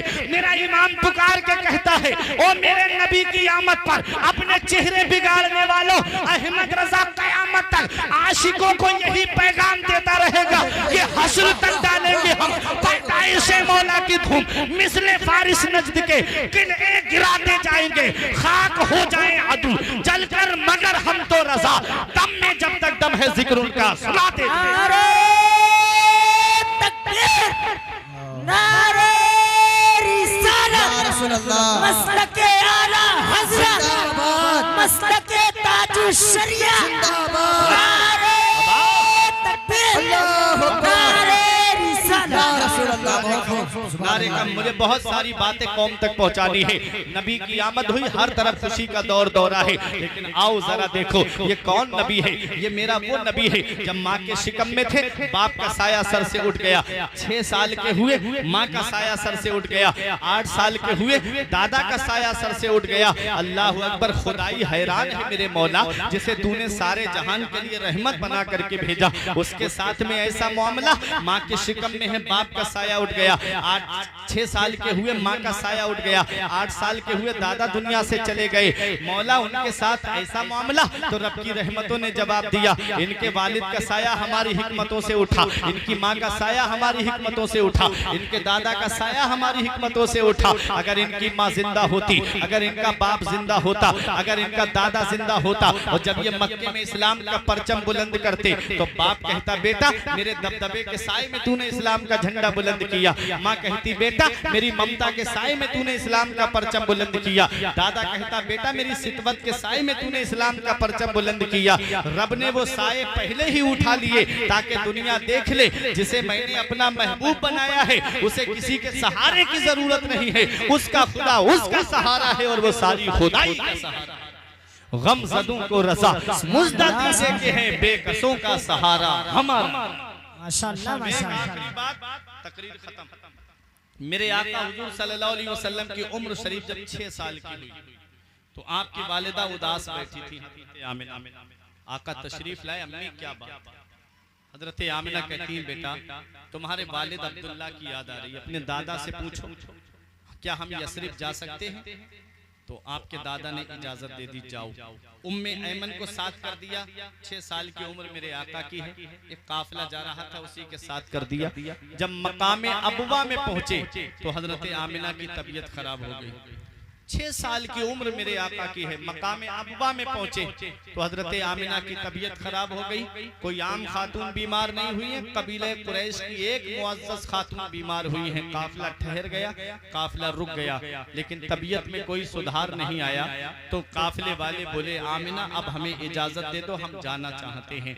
हजरत आमिना ने फरमाया, शौक से चले जाओ, मुझे किसी के सहारे की जरूरत नहीं है, मेरी हिफाजत के लिए रब्बे काबा की रहमत काफी है। काफिला चला गया। अब वो चटियल मैदान, हर तरफ पहाड़ियां ही पहाड़ियां नजर आ रही थी, बबूल के दरख्त ही दरख्त नजर आ रहे थे। बज़ाहिर कोई मर्द नहीं है मेरे आका के साथ में। 6 साल की उम्र मेरे आका की है और साथ में बांधी उम्मे ऐमन है। और हजरत आमिना पे वो वक्त आया जो सब पे आना है, वो घड़ी आई जो सब पे आनी है, वो टाइम आया जो सब पे आना है, वो लम्हा आया जो सब पे आना है, वो वक्त आया जो सब पे आना है। जब जाकनी का आलम तारी हुआ, जब इस दुनिया ज़ाहिरी से तशरीफ ले जाने वाली है हजरत आमिना, जब आपके ऊपर मौत का वक्त तारी हुआ तो मेरे नबी ने देखा माँ का साया सर से उठने वाला है, मुशफिका माँ का साया सर से उठने वाला है। नबी ने अपनी माँ के सर को अपने जानू पे रख लिया, अपनी माँ का सर दबाने लगे मेरे आका। अल्लाह अकबर। जन्नत की हूर ने कहा, या रसूल अल्लाह, आप हमें इजाजत दे दें, हम आपकी माँ की खिदमत करें। तो मेरे नबी का किरदार बोल रहा था, नबी का कैरेक्टर बोल रहा था, नबी का अखलाक बोल रहा था, नबी की सीरत बोल रही थी कि माँ की खिदमत का हक नर्सों और नौकरानियों की ड्यूटी लगा के अदा नहीं होता है। माँ की खिदमत का हक तब अदा होता है जब बेटा खुद अपनी माँ की खिदमत करता है। मेरे आका अपनी माँ का सर दबा रहे हैं।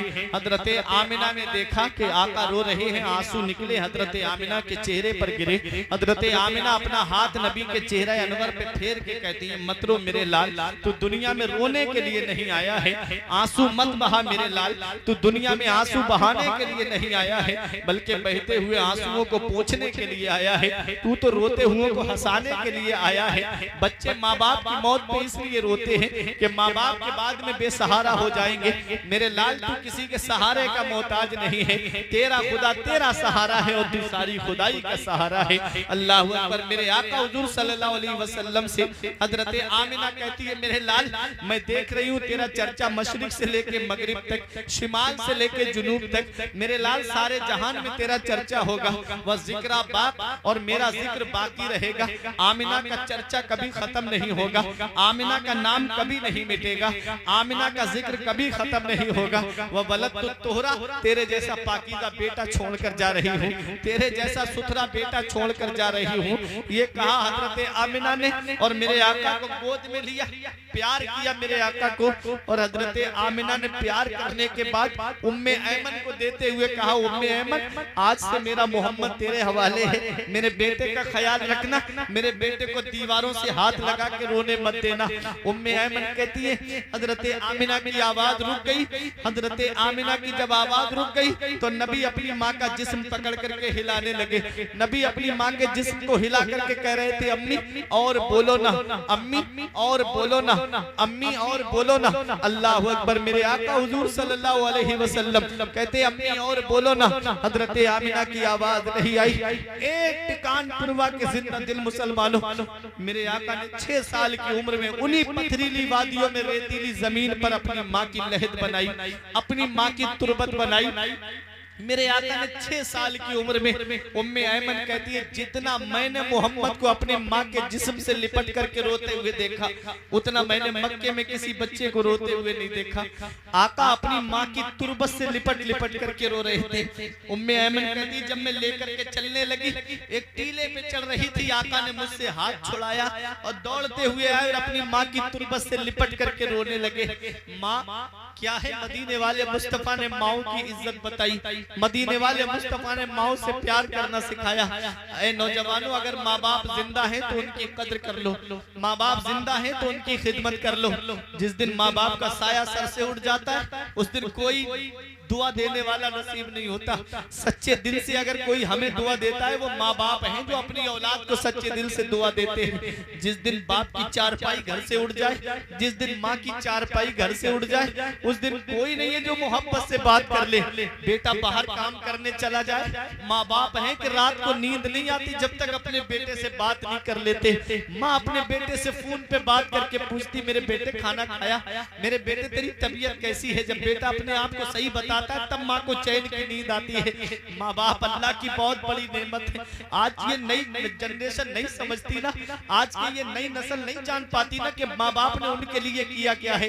कभी तुमको ये लगे ना तुम्हारे माँ बाप ने तुम्हारे लिए क्या किया है, तो अपने वालिद के हाथ की लकीरें देख लिया करो।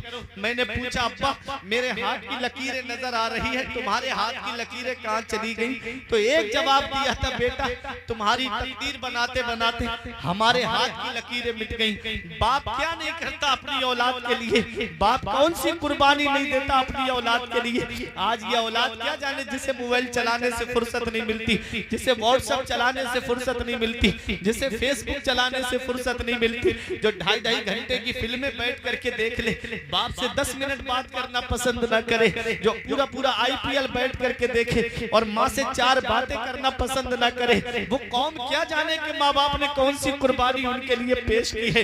आप इतना याद रखना, कभी तुम्हें ये लगे कि मेरे बाप ने मेरे लिए किया क्या है, तो इतना याद रखना अपने वालिद के चेहरे की झुर्रियां देख लिया करो, अपने वालिद के हाथ की लकीरें देख लिया करो। बाप कौन सी कुर्बानी नहीं देता अपनी औलाद के लिए। रात के 3 बजे तुम्हें लगे मेरे बाप ने मेरे लिए क्या किया है, तो चले जाया करो नानपारा और बहराइच की तरफ। रात के 3-3 बजे ये ऑटो रिक्शा लेकर के रोड पे चलने वाला, अपनी जान हथेली पे लेके चलने वाला, तुम तो बिस्तर पे आराम से सो रहे हो और बाप रक्षा लेकर के गाड़ी लेकर के रोड पे पैसे जमा करने के लिए औलाद के लिए अपनी जान हथेली पे लेकर के रात में सवारियां ढो रहा है। ये एक बाप ही तो है। तुम अपने घर में आराम से बैठे हो, ठंडा पानी पी करके फ्रिज से बोतल निकाल के आराम से बैठ करके मोबाइल फिल्में देख रहे हो, और बाप है कि शिद्दत की गर्मी में फलों का ठेला लगा के पूरे दिन धूप में खड़ा है ताकि 4 पैसे जमा हो जाए, मेरी औलाद के खर्चे में काम आएंगे, मेरी औलाद की पढ़ाई में काम आएंगे,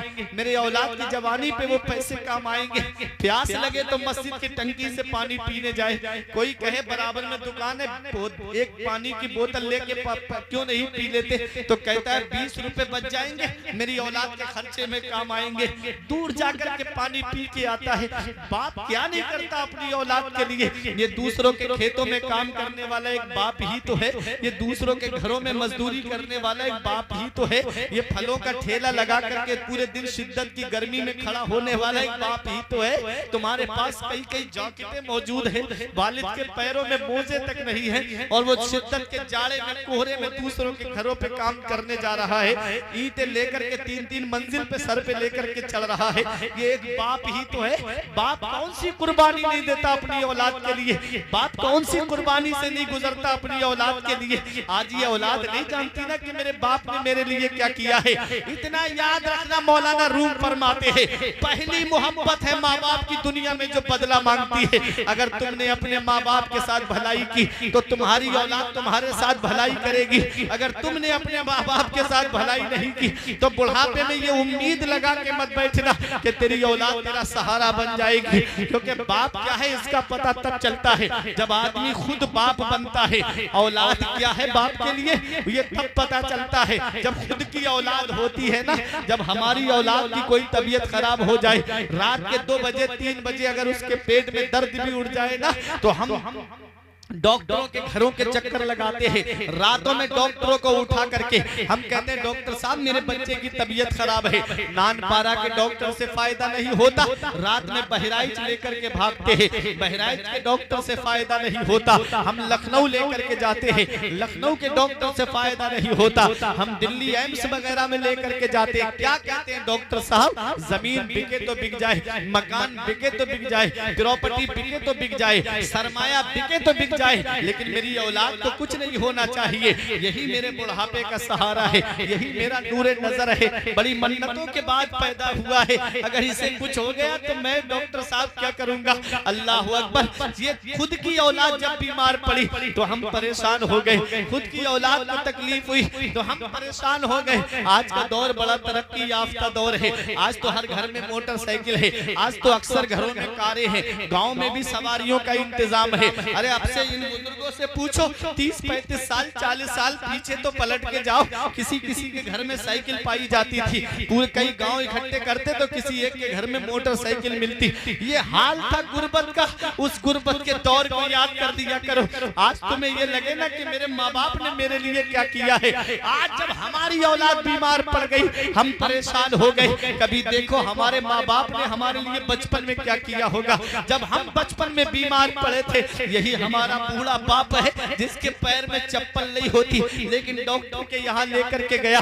माँ ने सर्दी में अपनी चादर अपने बेटे को उड़ा दी, खुद तो ठिठुरती हुई गई, लेकिन अपनी औलाद को सर्दी लगने नहीं दी। बारिश हुई, छाता औलाद के ऊपर कर दिया, खुद तो भीगते चले गए दोनों मियां बीबी, लेकिन औलाद को बारिश से भीगने नहीं दिया। कितनी कुर्बानियां देते एक माँ बाप अपनी औलाद के लिए। हमने क्या किया, जब वो बुढ़ापे की दहलीज पे पहुंचे, हमने उनका बिस्तर घर से बाहर कर दिया। उनके अपने कमरे में एसी लगा है, अपने कमरे में कूलर लगा है, अपने कमरे में जाड़ों में गर्म हीटर का इंतजाम, और माँ बाप है कि हाथ वाले पंखे से हवा करके जिंदगी गुजार रहे हैं। माँ बाप है कि टीनों में रह करके जिंदगी गुजार रहे। हमारे बच्चे शॉपिंग मॉल से कपड़े खरीद के लाए, माँ बाप पुराने कपड़े पहन करके ईद के दिन अल्लाह का शुक्र अदा करें। हमारे बच्चे सिवई खाएं, हमारे माँ बाप हमारे बच्चों का चेहरा देखे। क्या इसी दिन के लिए माँ बाप ने औलाद को जवान किया था? क्या इसी दिन के लिए माँ बाप ने औलाद को पाला था? क्या इसी दिन के लिए माँ बाप ने औलाद को जवान किया था? इतना याद रखना टिकान पुरवा के जिंदा दिल मुसलमानों, माँ बाप अल्लाह की इतनी बड़ी नेमत है। जिस दिन ये साए सर से उठ गए, उस दिन कोई मोहब्बत से दुआ देने वाला नहीं मिलेगा। हमारे उलमा फरमाते हैं, बाप आंगन में लगे हुए पेड़ की तरह है। जिस दिन ये पेड़ गिर जाता है, उस दिन धूप भी परेशान करती है, हवा के गरम गरम थपेड़े भी परेशान करते हैं। ऐसे माँ बाप के साए की ना कदरी न कर, ऐसे माँ बाप के साए की ना कदरी न कर। धूप काटेगी बहुत, जब ये शजर गिर जाएगा, अरे धूप कैसी भी हो साया नहीं खोने देता, धूप कैसी भी हो साया नहीं खोने देता, राह कैसी भी हो बेबस नहीं होने देता। बेच के अपना लहू चाहे वो रोटी लाए, अरे बाप औलाद को भूखा नहीं सोने दे। माशाअल्लाह माशाअल्लाह, सुभान अल्लाह सुभान अल्लाह, माशाअल्लाह। बेच के अपना लहू चाहे वो रोटी लाए, बाप औलाद को भूखा नहीं सोने देता। वक्त ठुकरा देगा एक दिन मेरी सारी ये कुर्बानियां, दामने उम्मीद में फकत नाकामियां रह जाएंगी। शादियों के बाद बेटे तो अलग हो जाएंगे, बाप के हाथों में फकत बैसाखियां रह जाएंगी। बाप क्या नहीं करता अपनी औलाद के लिए, बाप कौन सी कुर्बानी नहीं देता अपनी औलाद के लिए। ऐ मेरे नौजवानों, अगर तुम चाहते हो कि बुढ़ापे में तुम्हारी जिंदगी सुकून से गुजर जाए, तो अपने बूढ़े माँ बाप का ख्याल रखो। माँ बाप बचपन में हमसे पूछते, बता मेरे लाल आज क्या खाएगा, बता मेरे लाल आज क्या खाना पसंद करेगा। हम अपने वालिद के सामने फरमाइश रखते हैं, अब्बा आज मुझे खाने में ये चाहिए। अगर मटन मांगा तो मटन बाप ला के देता, चिकन मांगा तो चिकन बाप ला करके देता। जब वो बुढ़ापे की दहलीज पे पहुंच गए, क्या औलाद का कोई फर्ज नहीं बनता? एक बार अपने वालिद साहब से पूछ ले, अब्बा आज क्या खाना पसंद करोगे, बताइए आज आपका बेटा आपको ला करके देगा। वो खाना तो वैसे भी पसंद नहीं करते हैं, वो तो औलाद की खुशी में खुश रहते हैं, वो तो औलाद को खुश देखना पसंद करते हैं। अरे तुमने अगर बाप का दिल रख लिया, हाथ उठा के दुआ कर देंगे, अल्लाह तेरे घर में इतनी बरकतें अता फरमाएगा कि तेरी नस्लें खाएंगी तब भी वो बरकत खत्म नहीं होगी, तब भी वो पैसा खत्म नहीं होगा। घर में माँ बाप को राजी कर लो, माँ बाप हाथ उठा के दुआ कर देंगे, अल्लाह ताला घरों में बरकतें अता फरमाएगा, अल्लाह ताला घरों में बरकतों का नुज़ूल फरमाएगा। मैं बरेली शरीफ से आया, लोग मुझसे बोले हजरत हमारे लिए दुआ कर देना। पीर साहब आ गए, उनके हाथ चूम के कहते हो पीर साहब हमारे लिए दुआ कर देना। इतना याद रखना, इतनी जल्दी मेरी दुआ कबूल नहीं होगी, इतनी जल्दी पीर साहब की दुआ कबूल नहीं होगी, इतनी जल्दी किसी आलिम की दुआ कबूल नहीं होगी, जितनी जल्दी औलाद के हक में उसके बूढ़े माँ बाप की दुआ कबूल होगी। माशाअल्लाह माशाअल्लाह, सुभान अल्लाह सुभान अल्लाह, माशाअल्लाह माशाअल्लाह। राजी करो, माँ बाप अगर जिंदा है तो खिदमत कर लो। माँ बाप अगर दुनिया से चले गए, नबी ने फरमाया जुमे के दिन जो बाप की कब्र की जियारत कर ले तो ऐसा है जैसे उसने उनकी हयात में उनकी जियारत की। तो अपने माँ बाप की कद्र करो, अपने माँ बाप की खिदमत करो। माँ बाप जिंदा हैं तो कद्र जानो, माँ बाप जिंदा हैं तो उनकी खिदमत कर लो। जिस दिन ये साए सर से उड़ जाते हैं, उस दिन कोई दुआ देने वाला नसीब नहीं होता। बाप आंगन में लगा हुआ पेड़ की तरह है। अल्लाह अकबर। माँ बाप बुढ़ापा क्या, जवानी क्या, ये बचपन बांट लेते हैं। बुढ़ापा क्या, जवानी क्या, ये बचपन बांट लेते हैं। न होकर दिल में गुंजाइश तो आंगन बांट लेते हैं। नहीं मंजूर हिस्से में किसी बेटे को अपनी माँ, मगर आपस में बूढ़ी माँ के कंगन बांट लेते हैं। नहीं मंजूर हिस्से में किसी बेटे को अपनी माँ, मगर आपस में बूढ़ी माँ के कंगन बांट लेते हैं। वक्त ठुकरा देगा एक दिन मेरी सारी ये कुर्बानियां, वक्त ठुकरा देगा एक दिन मेरी सारी ये कुर्बानियां। दामने उम्मीद में फकत नाकामियां रह जाएंगी। शादियों के बाद बेटे तो अलग हो जाएंगे, बाप के हाथों में फकत बैसाखियां रह जाएंगी। आज बीबी की मोहब्बत में गिरफ्तार होकर के अपने माँ बाप का बिस्तर घर से बाहर निकाल दिया। इतना याद रखना, बीबी की जन्नत शौहर की फरमाबरदारी में है और शौहर की जन्नत उसकी माँ बाप की फरमाबरदारी में है। ये हमें फैसला करना है। अगर बीबी नाराज हो गई तो हमारा कुछ नहीं होगा, माँ बाप नाराज हो गए तो अल्लाह नाराज हो जाएगा, उसका रसूल नाराज हो जाएगा। इसलिए हमें अपने माँ बाप को राजी करना है, हमें अपनी जन्नत बचा के रखनी है। कहीं ऐसा ना हो कि माँ बाप दुनिया से रूठ करके चले गए, माँ बाप इस हाल में दुनिया से चले गए कि वो हमसे नाराज थे, तो फिर हमको तबाह होने से कोई नहीं बचा सकता। घर में रूठे हुए माँ बाप को मना लो। उलमा फरमाते हैं कि अगर पैर पकड़ के भी माँ बाप को राजी करना पड़े तो राजी कर लो, पैर पकड़ के भी माँ बाप को राजी करना पड़े तो राजी कर लो। पहली बात तो वो वैसे ही राजी हो जाते हैं। कोई माँ बाप अपनी औलाद से ज्यादा दिनों तक नाराज नहीं रहते। अगर औलाद माफी मांग ले तो वो अपने बच्चों को माफ फरमा देते हैं। उनके दिल में, उनके अंदर अल्लाह ने ऐसा दिल रखा है कि वो औलाद को परेशान नहीं देखना पसंद करते। वो हमेशा औलाद की खुशी चाहते हैं। मेरे आका अपनी माँ की तुरबत से लिपट करके रो रहे थे। मेरे आका ने अपनी माँ आमिना की तुरबत से लिपट करके रो करके हमको माँ का मकाम बता दिया, माँ की अजमत बता दी, माँ की शान बता दी। ये वही मक्का जहाँ बेटियों को जमीन में जिंदा गाड़ दिया जाता था। नबी ने अपनी बेटी से प्यार करके हमें बेटियों से प्यार करना सिखाया।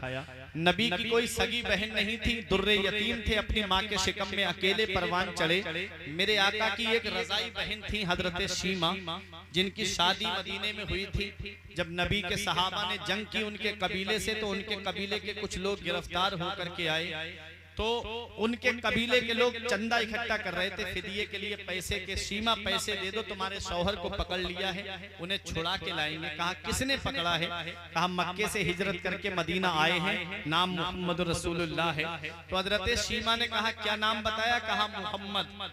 तो कहा ऐसा है, अगर वही मोहम्मद हैं जिन्हें मैं जानती हूं तो कोई पैसा देने की जरूरत नहीं। कहा क्यों? कहा तुम मुझे लेकर के चलो। जब लेकर के आए तो अब वो दौर नहीं है जिस दौर में नबी के रास्ते में कांटे बिछा दिए जाते थे। अब वो दौर नहीं है जिस दौर में नबी के ऊपर ऊंट की ओजड़ियां रख दी जाती थी। वो मकाम है मेरे नबी का कि अल्लाह तबारक व तआला का मुकर्रब फरिश्ता हजरत जिब्राईल अलैहिस्सलाम भी आते हैं तो बगैर इजाजत के अंदर नहीं जाते।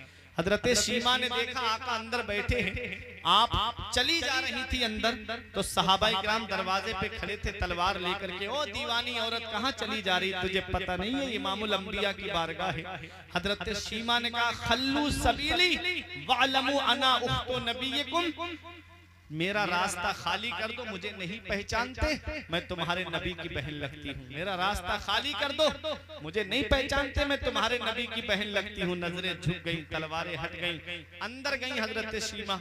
नजर पड़ी मेरे आका की। मेरे आका ने फरमाया बहन कैसे आना हुआ, बुलावा भेज देती मैं आ जाता। अल्लाह अकबर। कहा मेरे शौहर को गिरफ्तार कर लिया है। नबी ने फरमाया सबको छोड़ दो, सबको रिहा कर दिया। सहाबा से फरमाया मेरे सहाबा, मैं हर मामले में तुमसे मशवरा करता था, आज मेरी बहन मेरे दरवाजे पर आ गई, इसलिए मैंने उसकी दिलजोई के लिए सबको छोड़ दिया। तो सहाबाए किराम ने कहा आका हमारे माँ बाप आपकी अजमत पे कुर्बान, आका हम मालिक व मुख्तार हैं, आप जो चाहे वो करें। मेरे आका ने जब बहन को रुखसत किया तो जोड़े भी दिए, घोड़े भी दिए, और भी खाने पीने के सामान दिए, सवारी दी, और फरमाया बहन मोहम्मद का दरवाजा तेरे लिए हर वक्त खुला हुआ है। ये वही मक्का है ना जहाँ बहनों को भाई अपने हाथों से ज़िबा कर देता था। नबी ने अपनी रजाई बहन से मोहब्बत करके बहनों से प्यार करना हमको सिखाया। ये मेरे नबी की सीरत है। मेरे आका ने माँ से मोहब्बत करना सिखाया, बेटियों से मोहब्बत करना सिखाया, बहनों से मोहब्बत करना सिखाया। वहीं मेरे आका ने हजरत खदीजतुल कुबरा से मोहब्बत करके बीबियों से प्यार करना सिखाया।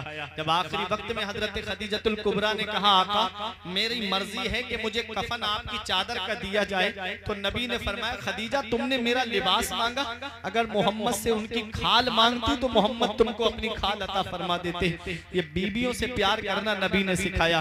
तो बीबी पैर की जूती नहीं है, वो बाप का आंगन तुम्हारे लिए छोड़कर आई है, वो माँ का आंगन तुम्हारे लिए छोड़कर आई है, वो बहनों का साथ तुम्हारे लिए छोड़कर आई है, वो भाइयों का साथ तुम्हारे लिए छोड़कर आई है। अब तुम्हारे घर में भी उसे आराम नहीं मिलेगा तो वो आराम कहाँ तलाश करेगी। इसलिए अपनी बीबियों की भी कदर करो, अपनी बीबियों से मोहब्बत से पेश आओ। मेरे आका ने हज्जतुल वदा के मौके पे आखिरी हज जो आपने अपनी जिंदगी का फरमाया, उस मौके पे आपने 1.25 लाख सहाबाए किराम के मजमे को मुखातब करके फरमाया मैं तुम्हें औरतों के हक में तुमको खबरदार करता हूँ, तुम अपनी बीबियों से मोहब्बत से पेश आना, तुम अपनी बीबियों के साथ में इंसाफ करना, तुम अपनी बीबियों से मोहब्बत से पेश आना, हुस्न सुलूक से पेश आना। ये मदीने वाले मुस्तफा पैगाम दे करके गए। अम्मी आयशा सिद्दीका कहती हैं आखिरी वक्त था मेरे आका का, मेरे गोद में आका का सर रखा हुआ था। आखिरी जो जुमले थे मेरे आका के, वो मेरे आका ये फरमाते हुए दुनिया जाहिरी से तशरीफ ले गए, या उम्मती अस्सलात अस्सलात, ऐ मेरी उम्मत नमाज की पाबंदी रखना, ऐ मेरी उम्मत नमाज पढ़ते रहना, ऐ मेरी उम्मत नमाज की हर हाल में पाबंदी करना। बताओ आज हम कितनी अपनी आका की आंखों को ठंडक पहुंचा रहे हैं, आज हम कितना अपने नबी की आंखों को ठंडक पहुंचा रहे हैं। आज मस्जिदें हमारी वीरान हो गई, आज मदरसे हमारे वीरान हो गए, हमने सिनेमा हॉल आबाद कर दिए। अभी ईद पर एक फिल्म रिलीज हुई, आदमी 3-3 हजार के टिकट खरीद के मुसलमान देखने के लिए गया। ये मुसलमानों का हाल हो गया है। अल्लाह अकबर, जरा सोचो तो सही, इनकी अमीरी देखना हो तो ब्याह शादी इनकी देखो, इनकी अमीरी देखना हो तो इनकी शादियों में खर्च करना देखो, और इनकी गरीबी देखना हो तो इनकी मस्जिदें देखो, मस्जिद के इमाम देखो, इनके मदरसे देखो। हमने मदरसे वीरान कर दिए, मस्जिदें वीरान कर दी, सिनेमा हॉल आबाद कर दिए। गैरों की नजरें हमारी मदरसों पे टिकी हैं, गैरों की नजरें हमारी मस्जिदों पे टिकी हुई हैं। कभी लाउड स्पीकर पे पाबंदी लग रही है, कहीं अजान पे पाबंदी लग रही है, कहीं नमाज पे पाबंदी लगती जा रही है। हाल हो गया आज हमारा। हमने मस्जिदों को आबाद किया। एक यहूदी मुफक्किर का कहना है, एक यहूदी मुफक्किर का ये कहना है कि जिस दिन मुसलमान ईशा में और फजर में ऐसे जमा होने लगे जैसे वो जुमा और ईद में जमा होता है, तो उसे सरदारी करने से कोई नहीं रोक सकता, उसे हुकूमत करने से कोई नहीं रोक सकता। तो मेरे प्यारे मुसलमानों, ये जलसा है, पता नहीं मेरी आपसे मुलाकात हो या ना हो, मैं आया एक पैगाम देने के लिए, शरीयत की बातें बताने के लिए। वो बातें मैंने नबी की सीरत की रोशनी में आप तक पहुंचा दी। दुआ करता हूँ परवरदिगार आलम पहले मुझे, बाद में आपको अमल की तौफीक अता फरमाए, और मेरे बयान करने में सबकते लिसानी की वजह से या बतकाज़ा बशरियत कोई गलती हो गई हो तो मौला मुझे माफ फरमाए। अस्तगफिरुल्लाह रब्बी मिन कुल्ले ज़ंबियों व अतूबु इलैहि। मेरे साथ मिलकर के कलमा तैयब पढ़ने, ला इलाहा इल्लल्लाहु मुहम्मदुर रसूलुल्लाह सल्लल्लाहु तआला अलैहि वसल्लम। ये जिंदगी सवारी